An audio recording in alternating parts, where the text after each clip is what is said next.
for the rest of this. 2-0 count to Stevenson in the bottom of the fourth for Cincinnati. Called strike. That gets David Bell's attention. This is incorrect on all three systems. That's going to be a running theme for Brennan Miller's strike zone tonight. The visualization once again has the ball touching. They really got to fix that. David Bell, who's no stranger to nudging umpires until he picks up a tilt, gets tossed from this game for yelling. And you can see Stevenson. He's been ejected. Tyler Stevenson just got tossed. Red's broadcast just as accurate as Brennan Miller's high strike. Bell immediately Karens for the crew chief to come over. Come to think of it, I think Bell likes arguing with Mark Carlson. It's always good to have a friend, and I'm glad that they are friends too. What did Bell say?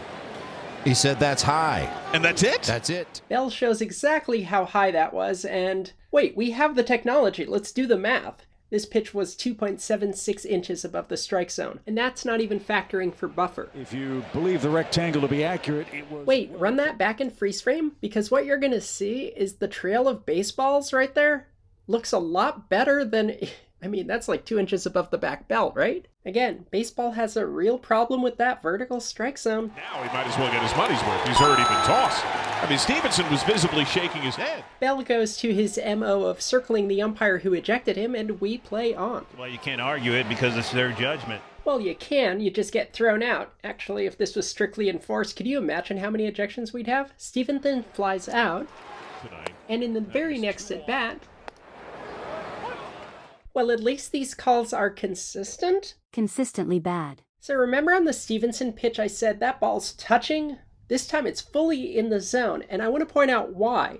This batter has an exceptionally short stance. Actually, that line's kind of running through his belt. It should be the midpoint between the top of the uniform pants and the shoulders. Notice how on both of these diagrams it's just above the armpit because of the slant? But both of those factors combined give you this computer-generated thing that looks like a strike, and then on TV it looks like a ball. But he stays in there, and there's another pitch that looks like it was elevated. Lopez has been unhappy twice. And he has a parting shot, and he just got thrown out. We run into a similar issue here. In the zone on the box, but the numbers and the TV have it as a ball. This is a curveball, however, which is a new complication. Look at the side view. It's coming in up high.